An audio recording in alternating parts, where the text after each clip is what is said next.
remember, when on the play, Tian's deck can win before Nicastri does anything.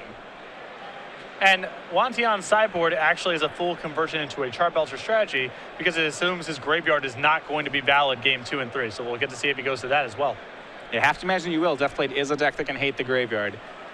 But it's interesting, right? When you play a deck like all spells, you can do things like that with your sideboard because there really just isn't that much you can board into. Right. You don't have lands. When you don't have access to lands, it sort of limits the kind of strategies you can incorporate. All right, well, Nicastri gets to be on the play here. That'll be pretty good for him. Starts with the Marsh Flats into an Underground Sea. We'll see if he gets to pull off that critical Thoughtseize here. Be a huge boon for him if he gets to Thoughtseize on the play. It's a card that's very good, but only when Nicastri is going first. Exactly.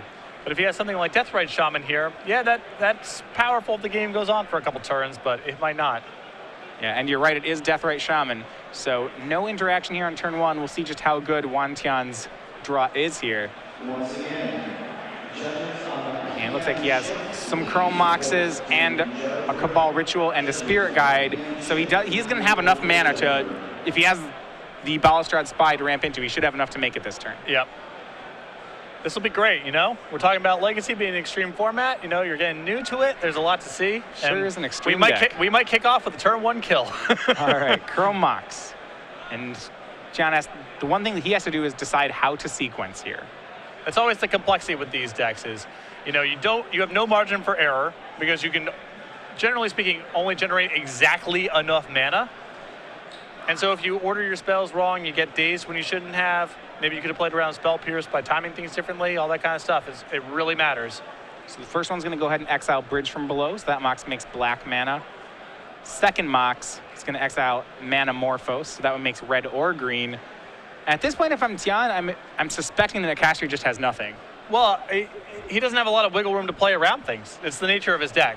You cannot really play around Force of Will with this kind of strategy. You just have to cast your stuff. You can maybe play around Daze, but Deathblade typically doesn't play Daze. So Mana Morphos will be cast here. That's a card. It's going to change 2 mana into mana of any 2 colors and then replaces itself. So it doesn't really matter what colors Tian makes those. They're all going to become black here. Cabal Ritual will bring him up to 3 mana, now all of it black. He had to sequence it in that order if he wanted to card off Mana Morphos, because once he made all black mana, he wouldn't be able to cast the Mana Morphos anymore. Exactly. So 3 black right now. That die there is the Storm count. That probably won't come into play. But you see Undercity Informer. This is one of the enablers for the deck. So Tian's going to spend 3 mana making that. If you drafted a lot of Gatecrash, you probably have many of these in your trash can somewhere. But this is a powerful enabler for Legacy decks. He's just another Balustrade Spy. So he is a 3 mana 2/3. For 1 mana, he'll sacrifice himself to mill to a creature. And that Spirit Guide that Tian drew this turn, that's going to activate the Undercity Informer. Yep. And away we go. All right, so turn 1, he does get to mill himself until he hits a land. And as he and probably Nicastri knows, there are no lands in his deck, so he's going to flip his library over here. This is going to result in all the Narcomoebas in his deck coming into play as well. Yeah, so Narcomoeba, this is a 3 of in his deck, 3 being a pretty key number here. Yeah, 3 is the exact number that he needs to dread return something into play. Yep, so he should flip his whole deck. He'll find 3 of them.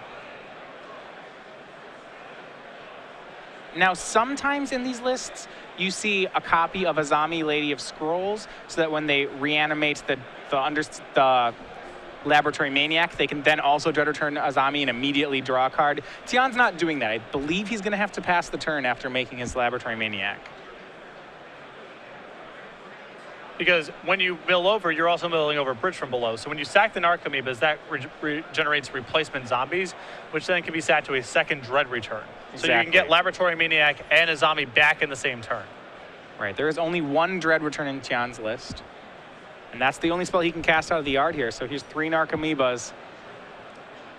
He's going to start out by therapying away any possible answers Nicastri could have. So Nicastri's just going to have to top deck a Swords to Plowshares for this Laboratory Maniac.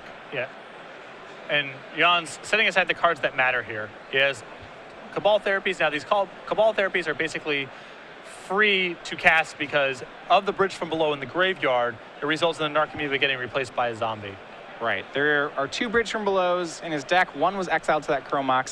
So there's still 1 left in the graveyard, so he will get a zombie when he goes to sacrifice this. But just 1 zombie. As he sees here, the coast was clear. This is exactly the kind of hand you mentioned where in a regular matchup, this hand is acceptable, but here it's not really going to do much. It's a very powerful opening. I mean, this has access to a turn 3 Batter Skull alongside Deathrite Shaman's mana ramping and utility. But this is the nature of Legacy. It can be asymmetrical warfare, and a hand that looks fine sometimes is worth nothing because your opponent's off on their own planet doing something entirely different, which is what you see right now. Here's the combo then. Dread Return. You can flash it back by sacrificing 3 creatures. Tian's board will be sacrificed here. It's going to target, I have to think, is Laboratory Maniac. This is the rare from Innistrad. It's going to get Underworld Cerberus. Okay, no, I see where this is going. This is actually really interesting. Okay, so he's going to use Underworld Cerberus. He's going to sacrifice Underworld Cerberus to a Cabal Therapy. When he dies, he's going to get all his creatures from his graveyard back into his hand, which includes a whole boatload of Spirit Guides, which he can then use to, I imagine, just simply cast these spells. Now, I'm not sure yet. I'm sure he'll show us where he's going to get the blue mana from then to cast Laboratory Maniac. He has a Wild Cantor. Okay, so Wild Cantor will go ahead and do that. So 2 zombies here.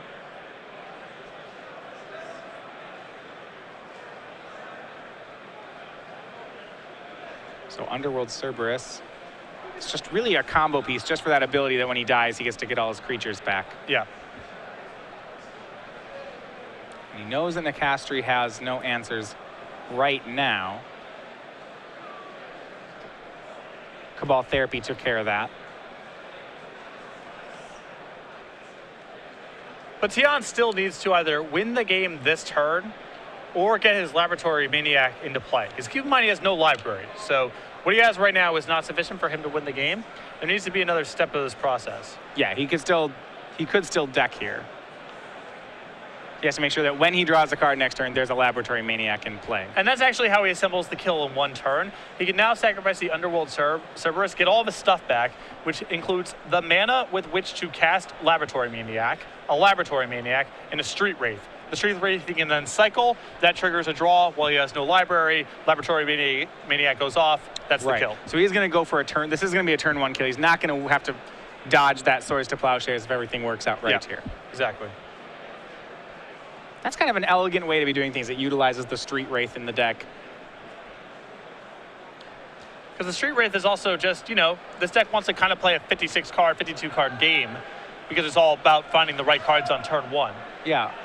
What I like about this, as opposed to like using something like Azami, is that it kind of dodges pinpoint removal. So say Tian gets to resolve Laboratory Maniac, he can immediately cycle a Street Wraith. If an opponent tries to kill the Laboratory Maniac in response, he'll cycle another Street Wraith. And so his opponent would need 4 kill spells that turn because he would just continue to cycle more Street Wraiths in response to any removal for the Maniac. So that's actually a better way of a very robust way of protecting the Laboratory Maniac. Yeah.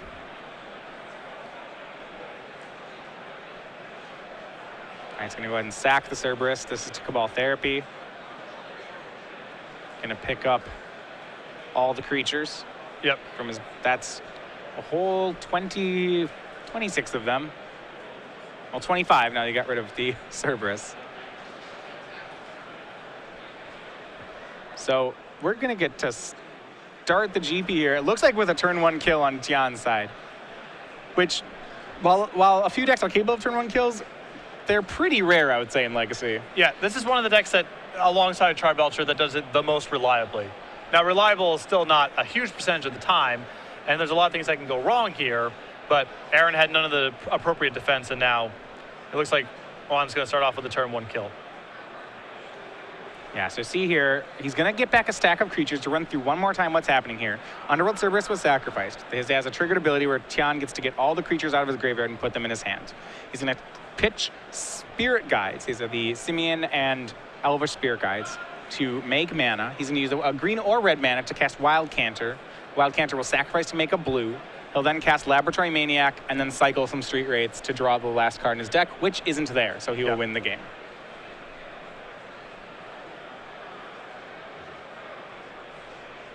Wild Cantor actually being a pretty key piece to the puzzle here, as you know, there is no Merfolk Spirit Guide or something that pitches for blue mana. Yep. But Cantor helps to solve that. That's why there's only one copy in the list. It's not something that he's looking to draw in his opening hand because it doesn't generate mana on turn 1. It costs a mana, you sacrifice it for a mana. But it is a piece of the puzzle once this happens. Exactly. See there? He's showing Nicastri the cards here. Nicastri's got, you know, he I would think, knows what's going on here, that he's dead. He probably wants to see it played out. Yeah. So that he'll know better what to do in the post-board games. So we see a red, a green, a second green. No one is going to flip over their entire library on the first turn of the game and not kill you. So. Yeah. Here's Wild Cantor. It's going to make a blue mana. So now he has... Yep, and Nicastri is going to go ahead and concede to that. So game 1 goes to Yuan Tian. Game lasting a mere 2 turns, 1 for Nicastri and 1 for Yuan. And you can see, again, why this is a format where things like Siege Rhino don't really play. Because this can happen to you. And like I said, this is one of the scary parts about playing against a deck like Oops All Spells, is that they can win on turn 1. They don't always do it, and as you saw there, all it would have taken was 1 Force of Will or 1 Thought. Well, actually, that hand was Thoughtseize Proof, but it would have taken a Force of Will on Nicastri's side, and that would have, to Force of Will that Undercity Informer, that probably would have been the game. Yeah. Well, he would have had some hope of reassembling there because he has 2 copies of Chromox in play, but it's very unlikely Tian can win that game if he's hit with Force of Will, but Aaron did not have it, and instead, Yuan gets to win on the first turn of the game. So going to sideboards, we first talked about Yuan Tian, how he'll probably be changing into the Goblin Charbelcher strategy. He has a 15-card sideboard where he can switch over to that. He would want to do that if he suspects Graveyard Hate, which will most likely happen here. So the sideboard here is 4 Goblin Charbelcher, 4 Lion's Eye Diamond, 4 Red Flame, 2 Land Grant, and a Stomping Ground. Now, this is to sideboard into the Charbelcher package to get away from the graveyard because there's so many powerful anti-graveyard cards. Cards like Tormod's Crypt, Leyline of the Void that this deck cannot beat. I really like the Stomping Ground in the deck. Traditionally in Legacy, you see people play a Taiga, but the Stomping Ground has picked up in popularity because it's just a declaration of this doesn't matter. I don't care if I take 2 points of damage. I'm trying to kill you on the first turn. I'd rather save the $70 and just grab a Stomping Ground that I have left over from my Gate Crash packs. I'm a big fan. On Aaron's side, his sideboard a lot more conventional, and this is very typical of decks that you see in Legacy, these style of decks where you have a lot of moving parts game 1, some creature removal, some counter spells. They're not going to be good in every matchup. And the sideboards are going to be a lot of 1s and 2-ofs to be able to improve matchups across the board. So you can cut out your 4 or 5 least efficient cards, bring in some better replacements. He's got 2 copies of Flusterstorm, a Pithing Needle, a Thoughtseize, a Zealous Persecution, 2 Abrupt Decays, 2 Meddling Mages, a Manriki Gasari, a Garrick Relentless, 2 copies of Containment Priest, a Liliana of the Veil, and a Vendilion Click. The problem here, of course, is Juan's trying to kill on the first turn. So even though some of these cards are okay in the abstract, in practice, they might be too slow to the party. I think you might see Containment Priest come in as a way to fight Narcomoebas getting flipped over and put into play. I think the 2 copies of Meddling Mage are fine here to name some critical pieces. I think the additional Thoughtseize is okay. The Pithing Needle is okay, as I can name the Informer. But again, these are not the most efficient tools. No, and you're going to see some pretty aggressive sideboarding here from Nicastri. He does have 11 different cards in his sideboard. And as you mentioned, when your opponent's doing something as extreme as what Tian's doing, well, there are a lot of cards in Nicastri's deck that simply don't play out, that don't do anything. He has cards like Lingering Souls in his main deck, which it might as well not be there. It doesn't pitch to Force of Will, and he's never going to cast it. So you likely will see him board in almost any card that costs 1 mana because it at least does something. And as much as the format has been defined by Treasure Cruise of recent weeks, this is a matchup where Treasure Cruise is also nonsense because the game is going to be determined one way or the other on the first or second turn. Either Aaron is going to be able to blunt Juan's early onslaught of spells, whether that's flipping over his graveyard, whether it's a Charbelcher kill, or Juan's going to kill him. Yeah. And so resolving a Treasure Cruise on turn 3, even if it's for a mana, that's not really a significant player in the matchup. Aaron will have the game determined by then. Juan's deck more or less asks, do you have it to your opponent? Yeah. It forces them, do you have that, well, insert Thoughtseize, Force of Will, and wins if they don't. It gets so much harder game 2 because your opponent knows what you're on. I've actually had games when I've been playing the blue side of this matchup where, I have kept a 0 lander on the play against these style of strategies. If it has 2 Force of Wills in it, it's not unreasonable to keep a hand without lands. And you're going to see some extreme mulliganing from Aaron now that he knows what's going on. If he knew what he was playing against, he would have sent back that initial 7 in a heartbeat because, as we saw, it provided no defense and Yuan killed him on the first turn.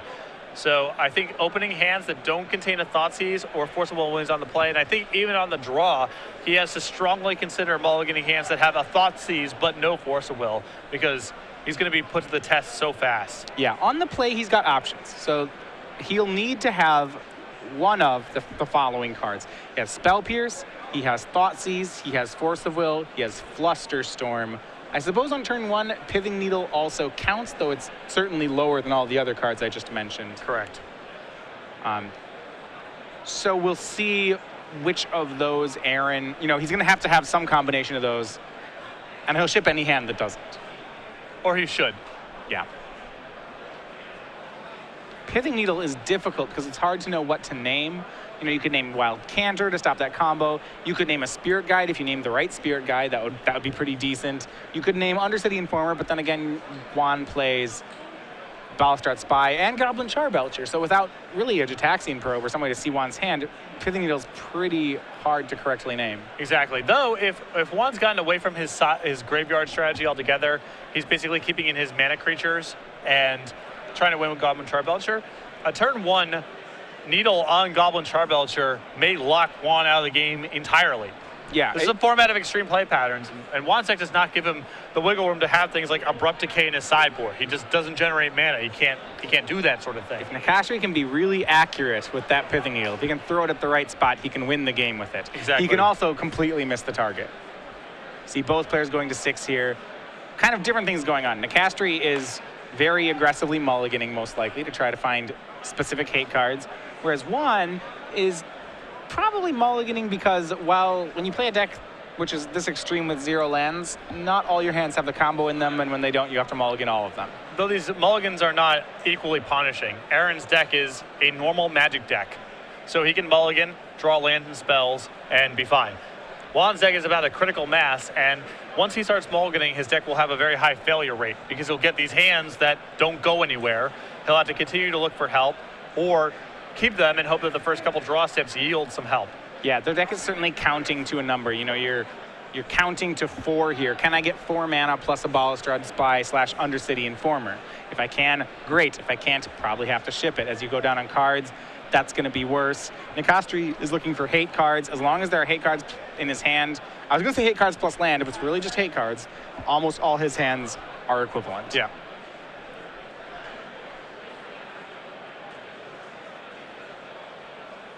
It looks like both players decide to go with their 6s. See what hate card Nicastri has decided on. Looks like he does have Ponder in his opener. But he also has a Thoughtseize. So that was one of the cards we talked about here. And now we'll get to see the Charbelcher plan. And where is Yuan at? You see, he has gone to Goblin Charbelcher. So he has a Charbelcher, Rite of Flame, Simian Spirit Guide, Jataxian Probe, Summoner's Pact, Cabal Therapy. That's a ways away from the combo right now. Especially if Aaron decides to just strip the Goblin Charbelcher, because all this hand becomes is mana. And no way to kill. Not even really mana. And not even really that much mana. Yeah, so when you get to Goblin Charbelcher, you have to count up to 7. If you can get 4 to play the Charbelcher, 3 to activate, or if you get the 3 and the 4 for Charbelcher, then you get to win. You activate it, 4 to play, 3 to activate. Right now, Yuan is pretty far off that amount of mana. Remember that the Summoner's Pact is actually just an Elvish Spirit Guide in this deck. It can find green creatures, so he uses it on his combo turn to get another mana. So he more or less has 3 mana plus Charbelcher in his hand, plus a redraw with Jataxian Probe. Though, keep in mind, you don't necessarily have to have 7 mana in the same turn. Sometimes these decks will put a Charbelcher into play and hope to draw 3 mana before the opponent can kill them or remove the Charbelcher from play. And Nicastri actually is going to go ahead and take Summoner's Pact here, it looks like. It wasn't the choice I expected. It is one of the mana sources, so it's probably just as good as any of the others. Sure.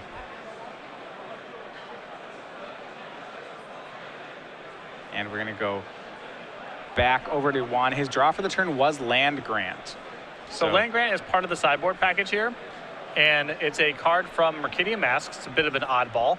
Very good in this deck because, again, no land, so you'll always be able to fill the alternate cost. And you get to go through your deck and get a forest card. Normally a Taiga in these builds, though the ones with the more budget stomping ground. And this is good for a couple of reasons. One, it means the land grant's just mana. You get to go ahead and get a land. And second, it means his deck now has no lands in it again, which means if he's able to activate the Goblin Charbelcher, it's a kill. There is a risk with these decks sometimes where you activate Charbelcher, the top card of your deck happens to be the Stomping Ground, and now you have to go get 3 mana again and try somewhere down the line. Right. Now with back to no lands in deck, if he's able to activate the Charbelcher, it's a kill. So he does play 1 land in his deck after sideboard, and that's what the Land Grant is for. So either, when you have Land Grant, either you already have the land in your hand, and if you don't, you get it in your hand. So he plays 2 copies of Land Grant, not wanting to draw a second one of those ever. Both of them are part of his sideboard package. And now we will take a look at what Nicastri is sitting on. And this is a good sequence of spells so far from Yuan. He wants to get the land out of his deck first and then draw a card because he doesn't want to risk drawing the Stomping Ground off of his cantrip and then not having anything to find. Yeah. Decent hand from Nicastri here. He has a second land. It's a fetch land. Brainstorm and Ponder to help him play off from this point, and then a Swords to Plowshares, which is not great, but maybe has some play. He doesn't know for sure that it's dead, even though it seems likely. Seems likely, so but because of the power of Brainstorm, he can just shuffle it away. Should be fine.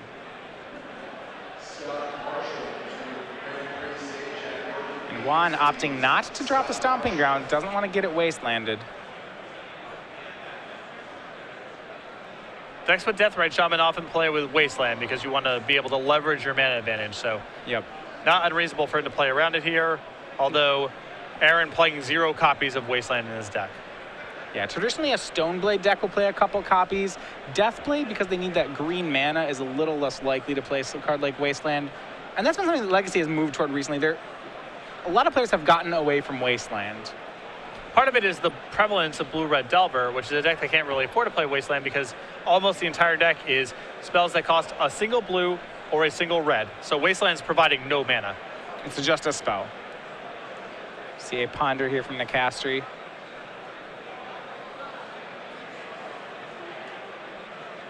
And he has dodged the early assault. You got a Thoughtseize off. I don't think it was a great Thoughtseize. A lot of times, there's some hands that you can just destroy with a Thoughtseize. Nicastri didn't really do that. He got a mana, which was good. I mean, certainly is worth the card, but he has to expect that Tian can come back from that one relatively quickly. Well, if Aaron's able to supplement it with other disruption, you see he's pondering right now. He's looking at Meddling Mage. I don't know if he's going to elect to keep this card or shuffle it away with this Polluted Delta, but if he goes ahead and plants a Meddling Mage on the Goblin Charbelcher, that might just be a hammerlock in this game. Now, the Wild Canter was the draw for Yuan.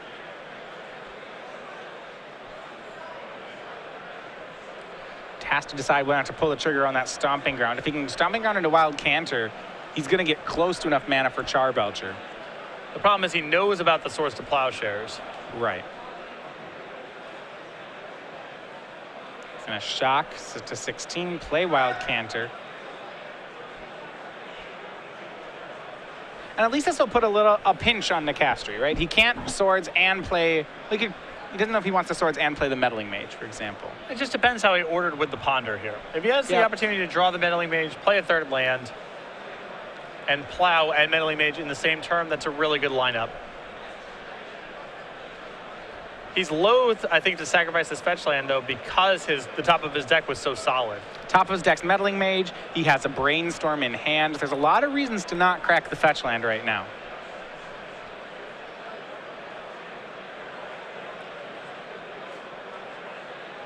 And Legacy is a format of intricate interactions, small pieces of value, order of operations matters a lot. These are complicated turns, even though the game's, in many respects, just barely gotten underway. into fetch here. He's gonna, looks like he has decided to go for the end of turn Swords to Plowshares.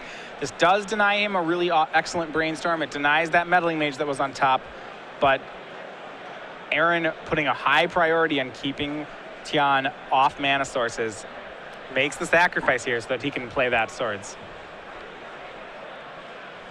And because Yuan's deck is by no means a normal deck, he can afford to give up these inefficiencies by keeping his board contained, because Yuan's going to draw a lot of dead cards over the course of the game. Of note there, Yuan did sacrifice the Wild Canter for mana in response to the Swords to Plowshares. That's why it went to the graveyard instead of being exiled. And this is the marquee removal spell of Legacy. They don't make them like this anymore. No, not. All right, another Thoughtseize here from Nicastri. And he gets to take another shot at Tian's hand. He sees it as it was before, still those two red rituals, Rite of Flame and Simian Spirit Guide, the Cabal Therapy and the Goblin Charbelcher. The addition was a Pact of Negation on Tian's side. So this is the interesting sort of map that Aaron gets to draw out for this game. He can do the easy thing, which is go after the Charbelcher, which he's electing to do. He also could choose to do the hard thing, which is go after things like Simian Spirit Guide, try to just dead the Charbelcher in hand, and make sure Yuan never gets enough mana to do anything of note. Aaron taking the safer route here, which is just get the Charbelcher out of the hand. It's the one thing in Yuan's hand that could lead to a kill, but there is arguments to kind of go a different direction. If Nicastri was able to keep that Meddling Mage, which he had to shuffle away, I bet we would have seen him go after the mana sources. Yeah. You see Dark Ritual to draw there for Tian. Dark Ritual challenging for this deck to cast. It can really only do it through a Metamorphose. There are a lot of awkwardnesses and oddities to this kind of deck. Yeah, and you're seeing this now on display as Aaron has drawn, a Thoughtseize or two. Yeah. Now you're seeing some of the... It doesn't always win on turn one. Sometimes it just sits around and draws some cards and really doesn't do anything. Yeah. So Yuan's hand right now lacking both mana, although he's just picked up another Rite of Flame. Both mana and a thing to do with mana. Yeah, a second copy of Rite of Flame, though, really huge. That card works well with itself in particular. Right now, he could go up to 5 red mana this turn if he needed to. Though because Aaron has Deathrite Shaman in hand, that's going to get a little more complicated if Aaron sits on the Deathrite Shaman. Right. It would mean that Tian only has 4 red mana instead of 5. Yeah. And you see Nicastri not really able to put too much of a clock on Tian. His clock right now is just 2 a turn. Mana Morphos looks like it was the draw for Tian, so now actually has the ability to cast some spells, at least one of them. It turns on the Dark Ritual in his hand, which I think is the most important part. So now he actually has a lot of mana. He can ritual from 2 to 3 to 4 to 6. And he has a Pact of Negation in hand. The problem is he still has nothing to do. That's the last piece of the puzzle that Yuan's missing. Yeah. I think if he gets to a point where, he has a Charbelcher or something to mill over, you'll see him make a move. But for the time being, he has no payoff, so he has to wait. Yeah, he's close. Yeah. Mana-wise, he's good to go. The concern now is, can you find something to do with all that mana in time? Yeah, because the longer he waits here, Nicastri is going to start assembling this wall of cards like Spell Pierce, Flusterstorm, Force of Will. And when a deck like Deathblade gets to play things like Brainstorm, they're going to find that counterspell wall quicker than you'd think. On top of other disruption like Thoughtseize and potential Duresses and Inquisitions as well, Yuan's deck does not really allow it to fight through that kind of stuff. He's already gotten hit by 2 Thoughtseizes. The fact that he's still in a position to potentially win this game with the right draw steps is impressive enough. Remember, unlike Nicastri, who's brainstorming into cards here and shuffling away lands, Tian is just drawing a card every turn and hoping that it's what he needs. Nicastri, you see here, playing just on Tian's end step.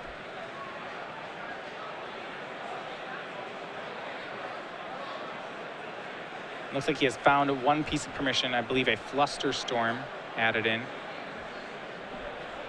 Flusterstorm great against Yuan's deck when he's trying to go off through Rite of Flame. Oddly enough, not good 100% of the time. Yeah. Yuan can get hands of just creatures that generate mana, Charbelcher, and Lion's Eye Diamond, and Flusterstorm can do nothing. Actually, I'm going to pause here. It's not actually a Flusterstorm, it's an alternate art card. This is the one Vendilion click in his sideboard. That, on the other hand, is always going to be good once he has enough mana to work with. Yeah, and that's actually going to be That seems pretty good here. Not only does it take away a card from Tian's hand, but it really ups Nicastri's clock, which is something he could use. Yeah. Doesn't want to wait too long here. Close this game out before Juan's able to draw a hand that can reassemble and go. So the Deathrite Shaman will attack this turn. That puts Tian down to 13. He may want to, he probably suspects a Vendilion Click here. That attack would certainly indicate one. Nicastri, during Tian's draw step, is going to go ahead and looks like play the Vendilion Click, fetching down to 14. It does take his shields down, but he'll get to take a card. Vendilion Click, one of the more awkward cards, familiar with Modern and Legacy, of stopping players inside of their draw step. Now, not a place where players get stopped very often. I want to ask here, he's doing it during Tian's draw step, which certainly is one time to use Vendilion Click.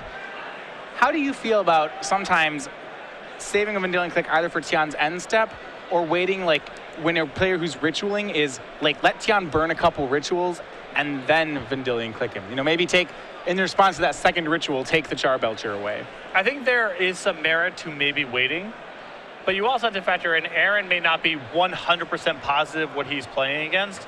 And does he find redundancy in the kill where I stop to click him as he's going off and he has redundant ways to do what he's trying to do? Yeah. I guess another point is, we see here, Tian does have 2 copies of Pact of Negation, so he may not want to wait to do anything during that combo turn. Yeah. We see 2 Pact, 2 Pact, 3 red rituals, a black ritual, a Manamorphose, and a Cabal Therapy. So mana-wise, Tian can go 2, 3, 4, 5, 6. He could go to 7 if Nicastri doesn't hold up a mana to use Deathrite Shaman. So he has enough mana and 2 blue Pacts. It's a good hand. Yeah. It's just missing that Charbelcher.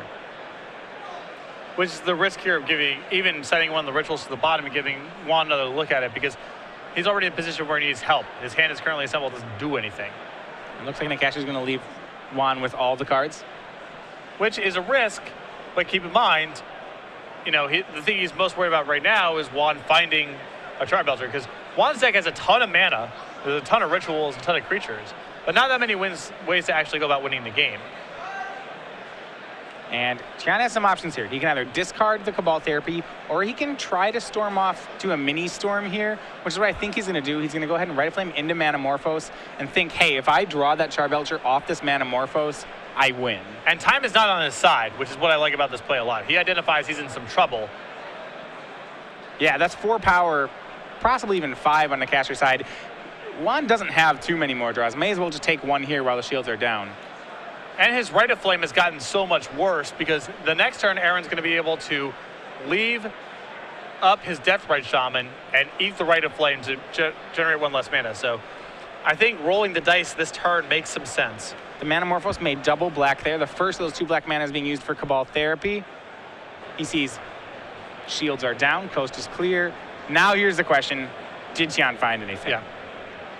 And the way that Aaron has sideboarded here, Juan's graveyard is actually good to go.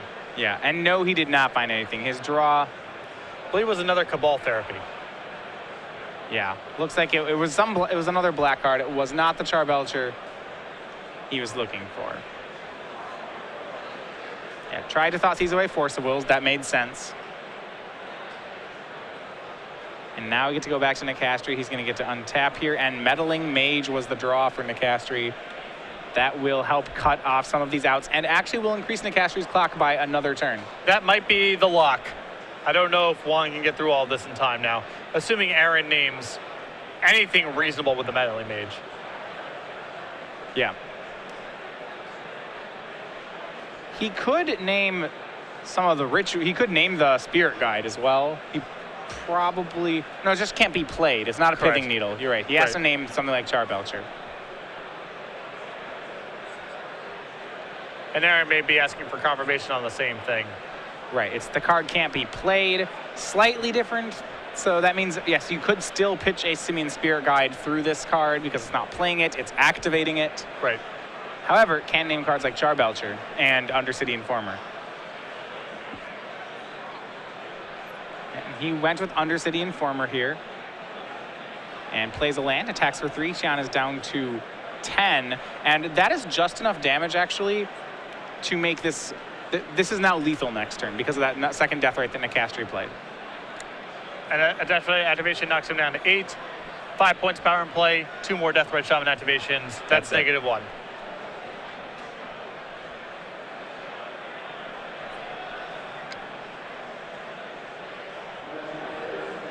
He beforehand was 1 short without the death rate, but now he has 1 extra. And Juan's saying if there's anything to be done, but I believe he is dead-ended. I mean, he may just he may cast a Simian Spirit Guide to have a blocker, but that just means he's dead the following turn. Yep, and he knows it. So we're going on to game 3. We saw here, these all spells decks certainly get worse on the draw, especially get worse once your opponent knows what you're doing. Yep. And here will be the challenge. Nicastri on the draw. So we talked before about how he had to mulligan to cards like Thoughtseize, Spell Pierce, Flusterstorm, Force of Will. I mean, you can't, when you're playing a deck with 3 Force of Wills, you can't just mulligan to Force of Will. You might end up mulliganing all the way to 0 if you do that. Aaron, if the hand has a Thoughtseize and something else going on, I think he can afford to keep without Force of Will, but if Juan keeps 7, you just can't mess around. The hand's got to have huge upside. How much of this do you base on body language? If you're playing against an opponent like Yuan, and Juan immediately, say, looks at his 7, looks at it for 5 seconds, just says, keep, real solidly. Are you just mulliganing to Force of Will now? I'm way more likely to. I think he... I think he should. It's like the writing on the wall. You're like, oh gosh, he has one, doesn't he? Yeah. And it looks like Juan might be siding out the Charbelcher package right now, which would not surprise me because based on what he saw out of Aaron's deck, it looks like his graveyard might be fine. And it's easier for him to win out of the graveyard than it is for him to win with Charbelcher, because Charbelcher requires 7 mana, and any of his creatures only require 4. The base is a lot lower for what he needs to go off. If he had a Balustrade Spy instead of a Charbelcher that game, well, I guess it's hard to say whether he would have won because the Rite of Flames are also out of the sideboard. Yeah. No, it's... But going to 4 is much easier than 7. I believe that the instinct to get away from your graveyard, game 2, makes a lot of sense. Because a lot of people in this tournament are going to have Tormod's Crypts, Rest in Pieces, surgical extractions, whatever. These cards that Juan doesn't really want to play against. But that game went on for a really long time. Aaron never went after the graveyard. Put a Meddling Mage on a graveyard piece instead of Goblin Charbelcher, even if he didn't see a graveyard piece, and he did see Goblin Charbelcher. If I'm in Juan's seat right now, the evidence points to your graveyard's good to go, and you should be leaning on that rather than Goblin Charbelcher for game 3. And as far as sideboarding goes, Juan only has 2 options. You can play the All Spells deck or the Belcher deck, but that's all his sideboard does. Yeah. We've seen people playing Charbelcher top 8 events without a sideboard before, simply because there's very little you can change. Yeah, we see the one of ATOG package often. We see an LOL written across the deck registration sheet. We see it all.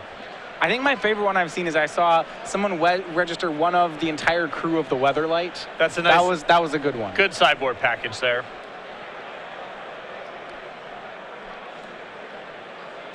I don't think you could board any of them in. They're all kind of gold cards costing between 3 and 5. People have played a card. You could card some people. The Silver Golem, not the Planeswalker. Right. Okay. You could activate Lotus Petals and hit them with it? Exactly. That doesn't really do much. You could generate a bunch of rituals and cast a Tangarth, and then if you generate more rituals down the line, you can start killing things. Fighting things. Yeah, you have a 4/4 for 5. He's pretty good. Good deal. I don't think you can bounce Stark, so I don't really. You can kill a very problematic hate card with him. Yep. What does Hannah Shit's Navigator do? Does it get an artifact? She regrowth. She brings back artifacts. Perfect.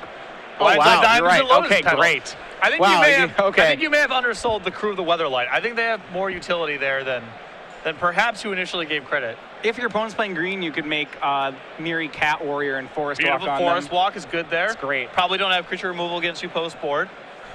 All right. Well, we'll see. Does Tian have it? He's keeping 7 on the play, and so is Nicastri keeping 7 on the draw. It looks like he has. Well, the question is, does he have a Force of Will? We'll see soon enough. Yeah. Juan's pulling a Taxian Probe forward, so we'll see. Is Nicastri going to get turn 1s twice? It's really scary being on the draw against this deck. Oh, yeah. I don't know if anybody in the room is a favorite on the draw in this matchup. There's no Force of Will. It's double spell pierce. A solid hand, but... And I think you have to keep this if you're Nicastri, and you just take your lumps and say, I'm losing to a turn 1 combo kill if you have it. And maybe he doesn't have a turn 1 combo, but I do, at the very least, Tian can make a turn 1 Chromox and Cabal Therapy away Spell Pierce, which is pretty good. Well, I think the other route he was contemplating with his hand was maybe trying to cast the Wild Cantor with the intent of going off on turn 2. But because Aaron has a Source of Plowshares in hand, that doesn't work either. And if he wants to cast Cabal Therapy, he's going to have to exile this Simian Spirit Guide. I mean, sorry, not Simian Spirit, the Undercity Informer, which is his combo piece. I don't think he's going to do that. I think that he can wait one more turn, because if all Aaron does is have a Spell Pierce at the ready, Juan's just picked up Passive Negation, so we can play over the top of that. Give himself another draw step. If he picks up some mana, he might be good to go. So he can delay this decision for a turn to draw something like a Lotus Petal. Exactly. Well played here. You know, there's that temptation when you see all that counter match, you'd be like, oh, I need to do something before he has a spell up. He's going to get me if I give him that spell, but not so. And Lotus Petal may have made the difference. He now does have 3 mana here. He has the... It's not 4. Oh, he is still short, isn't he? Because he can make the Informer, but he can't activate it. He knows also that, yeah, exactly. And he needs to be able to do everything in one turn because of the Source of Plowshares. He can't pass and hope. All right, Tian's going to go for Lotus Petal. Can this draw out of Spell Pierce? I think it might. And if so, Tian might be fine with this. Sure, if you just want to trade Lotus Petal for Spell Pierce, Tian can just try again next turn. Or he can Pact of Negation here. Now, curiosity. If Aaron had not played the Spell Pierce here, oh no, it wouldn't matter. I was going to ask if we would have seen the Therapy, but the Therapy would have been pierced then. Yeah, I think that Juan would have, if that Petal resolved, I think Juan would have just said go. Yeah. Because at some point in the turn, Aaron's going to use the Spell Pierce. If it's not there, it's going to be somewhere else. Huge draw for Nicastri. Huge draw. Here's one of his 3 copies of Force of Will. That is the gold standard in this matchup. Now, what I'm interested to see is Aaron willing to put the shields down, get the Stoneforge missing into place so he can get a clock. He'll only has Force of Will as protection. It looks like he's going to sit back on both of his counter spells. Yeah, he's going to want to cast that Storm for Mystic on 3 mana for sure. But the addition of Force of Will in Nicastri's hand really can't be overstated. It makes him a pretty big favorite in this game. Yeah.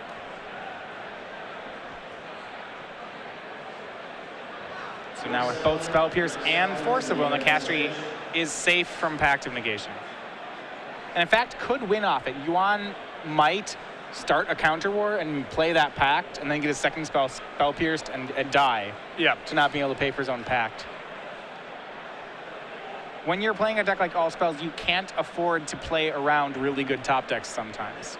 You have a very short window to do anything. Right. The long game doesn't favor you because eventually Aaron's going to find his Thoughtseizes or his Force of Wills or whatever you're worried about. So when you have the information that coast is clear, you should err on the side of pulling the trigger. Chromox is going to resolve. Nicastri had a Spell Pierce at the ready, but did not fire it.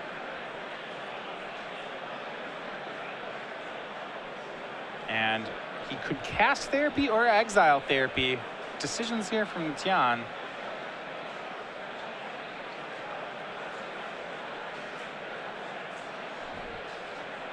And Tian might just be going for it this turn, thinking that he's only playing against Spell Pierce. I mean, I would. Yep. My opponent, if you are going to live scared of Force of Will, you just shouldn't play this deck. Exactly. Dark Ritual's the play. That's going to get Spell Pierced. And here's what I was saying before, where you might see Tian just kill himself. Yep, Pact of Negation on the Spell Pierce, and Nicastri is going to have to show off. He's going to let the Pact, he should let the Pact resolve. Yeah. And once he flashes that Force of Will on the Dark Ritual, that should be game. When I first got back into Magic, there was a guy at my store I respected a lot. He was playing a bargain deck in our extended tournament. Won on turn 1, just put a bargain to play, cast it 1. And I said, aren't you worried about Force of Will? And he says, when you play like decks like this, it's best not to think about those things. And there you have it. 2-1, Aaron Nicastri with Deathblade. He's going to be the winner of your match here. Losing game 1, once he knew what his opponent was playing though, was able to win both the post-board games. And, you know, it's a pretty typical story for both of these decks. Game 1, I think Yuan's a huge favorite against most decks in the room because they had to have Force of Will in their opening hand. Not every deck even has Force of Will to begin with, and even the ones that do won't always have it. Aaron's deck, I think, is behind in a lot of Game 1s because he doesn't have always the most efficient tools. He's not that precise Game 1.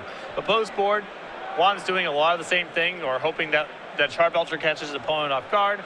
And on Aaron's side, he gets to cut out a lot of the cards that don't really do anything, replace them with the Thoughtseizes and the Meddling Mages and the other counter spells that we saw do a lot of work there post-board. Yeah, let's give credit where it's due, too. I really liked how Yuan played that Game 3 there. He had a lot of times where he could almost combo